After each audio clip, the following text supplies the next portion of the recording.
Olá, meus amigos. Hoje eu queria tratar com vocês sobre um assunto que talvez não seja tão agradável para nós dentro do contexto que nós vivemos. E aí eu falo de uma maneira geral, independente se somos cristãos ou não. Mas o certo é que ninguém gosta de viver uma vida reclusa. Hoje nós vivemos um momento em que quanto mais aparecemos, melhor. Quanto mais em evidência, melhor. Ninguém gosta de se afastar. Hoje, alguns programas de televisão têm trazido à tona personalidades que, por algum motivo, ficaram esquecidas no tempo e que as pessoas não se lembram mais, personalidades que, de alguma forma, marcaram a nossa época, seja na infância, ou seja, recentemente na nossa fase adulta, enfim. O que tem acontecido é o resgate dessas personalidades para que de alguma forma elas voltem à mídia e talvez tentem aí se lançar de novo e quem sabe aí fechar alguns trabalhos. Mas quando nós falamos de igreja, principalmente quando nós falamos de vida com Deus, nem sempre a prioridade é estar em evidência. Muitas vezes, e o próprio Jesus nos ensina isso, nos diversos textos da Bíblia, principalmente quando ele nos ensina sobre a oração do Pai Nosso, ele vai falar que algumas vezes, para que nós possamos ter um contato com ele, é necessário que a gente entre no nosso quarto, feche a porta e tenha um tempo só com ele. E aquele ensinamento, ele estava sendo muito claro, olha, é necessário às vezes só eu e você. E às vezes Deus, nas suas diversas formas, e Jesus Cristo também, em suas diversas formas, criam situações para que nós tenhamos esses momentos com Ele. Ninguém gosta de ter esses momentos a sós com Deus porque não sabe o que vai vir do outro lado. Estar a sós com Deus é algo que nos causa um certo incômodo porque a gente não sabe o que é que Deus vai falar conosco. Aliás, imaginamos até o que Deus vai falar conosco, é porque nós não estamos preparados para ouvir o que Deus tem para dizer. Porque na maioria das vezes nós queremos que Deus nos responda aquilo que nós estamos esperando e não o que Ele quer de fato para nós. Eu queria trazer um exemplo de alguém que foi um grande homem de Deus, um grande profeta, alguém que teve assim um impacto muito importante na história bíblica, que foi o profeta Elias. E mesmo o profeta Elias, com todo o seu temor a Deus, com toda a sua fé, com todo o amor que ele tinha, em um momento específico Deus precisou levá-lo para um local específico para que ele ficasse recluso, passasse por alguns momentos para que ele retornasse depois então e continuasse a sua caminhada com o profeta. O texto é 1 Reis, capítulo 17, e diz assim: Ora, Elias, o tesbita da Tisbe de Gileade, disse a Acabe, o rei: Juro pelo nome do Senhor, o Deus de Israel, a quem sirvo, que não cairá orvalho nem chuva nos anos seguintes, exceto mediante a minha palavra. Depois disso, a palavra do Senhor veio a Elias: Saia daqui e vá para o leste e esconda-se perto do riacho de Querite, a leste do Jordão. Você beberá do riacho, e dei ordem aos corvos para o alimentarem lá. E ele fez com que o Senhor lhe tinha dito. Foi para o riacho de Querite, a leste do Jordão, e ficou por lá. Os corvos lhe traziam pão e carne de manhã e de tarde, e ele bebia a água do riacho. Algum tempo depois, o riacho secou por falta de chuva. Então a palavra do Senhor veio a Elias: Vá imediatamente para a cidade de Sarepta de Sidom e fique por lá. Ordenei a uma viúva daquele lugar que lhe forneça comida. E ele foi. Quando chegou à porta da cidade, encontrou uma viúva que estava colhendo gravetos. Ele a chamou e perguntou: Pode me trazer um pouco d'água numa jarra para eu beber? Enquanto ela ia indo buscar a água, ele gritou: Por favor, traga também um pedaço de pão.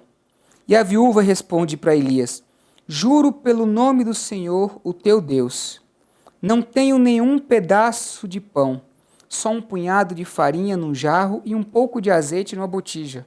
Estou colhendo uns 2 gravetos para levar para casa e preparar uma refeição para mim e para o meu filho, para que a comamos e depois morramos. Elias, porém, lhe disse: Não tenha medo, vá para casa e faça o que te disse. Mas primeiro faça um pequeno bolo com o que você tem e traga para mim, e depois faça algo para você e para o seu filho.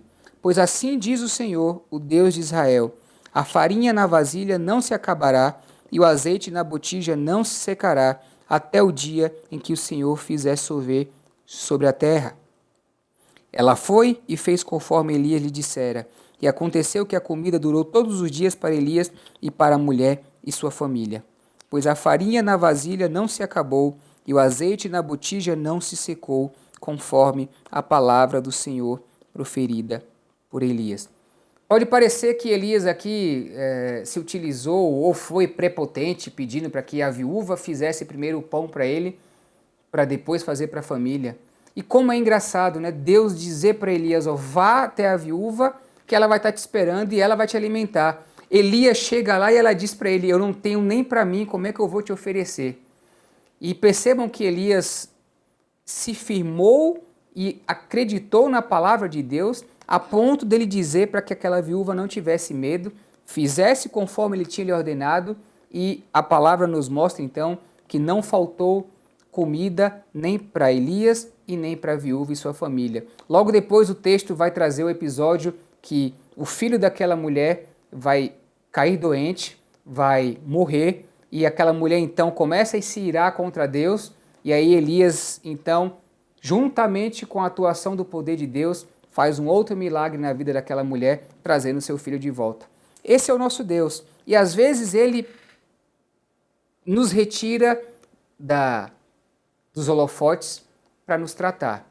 Elias foi tratado, porque logo depois ele teria que enfrentar de novo o rei Acabe, porque ele foi, aos olhos de muitos, prepotente em confrontar um rei e dizer que nada ia acontecer naquela terra a não ser quando Deus permitisse.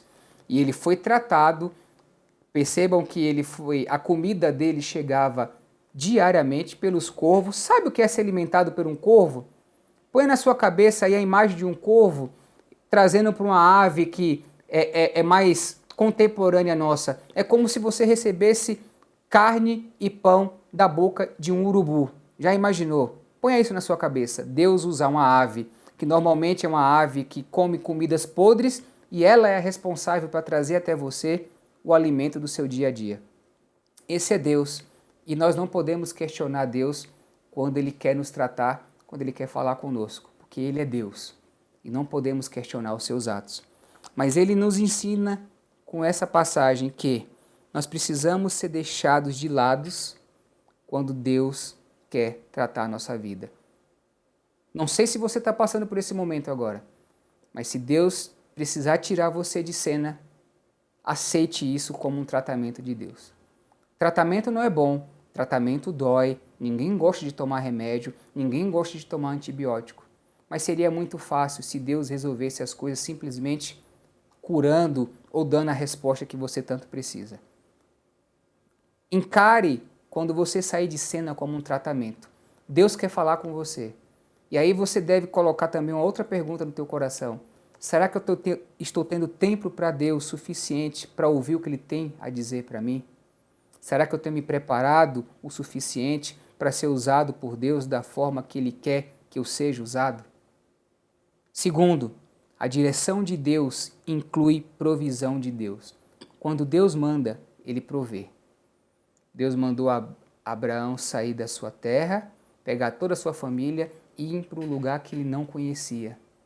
E percebam que Abraão não entrou na terra prometida. O que foi prometido para Abraão se cumpriu apenas com Josué, muitos anos depois. Mas Abraão deu o primeiro passo. Ele ouviu a voz do Senhor e cumpriu, e saiu. E Deus não deixou faltar nada em todo o processo de caminhada do povo de Israel que começou com Abraão. Deus provia dia após dia. E por fim, mais uma vez, precisamos aprender a confiar em Deus. Deus está presente na sua vida. Eu não sei como você tem enxergado isso, mas o simples fato de você acordar todos os dias e abrir os seus olhos já é um grande motivo para você perceber que Deus está presente na sua vida. E eu queria encerrar com um texto de Isaías 41, versículo 10, que diz assim: Não temas, porque eu sou contigo. Não te assombres, porque eu sou teu Deus. Eu te esforço e te ajudo e te sustento com a destra da minha justiça. Uma promessa que foi feita lá para o povo de Israel, mas é uma promessa que também pode ser colocada no seu coração e que você tome posse dessa promessa. Não estou aqui falando de prosperidade, estou aqui dizendo que Deus não mudou. Ele é o mesmo ontem, hoje e será eternamente. Deus abençoe a sua vida e a sua família.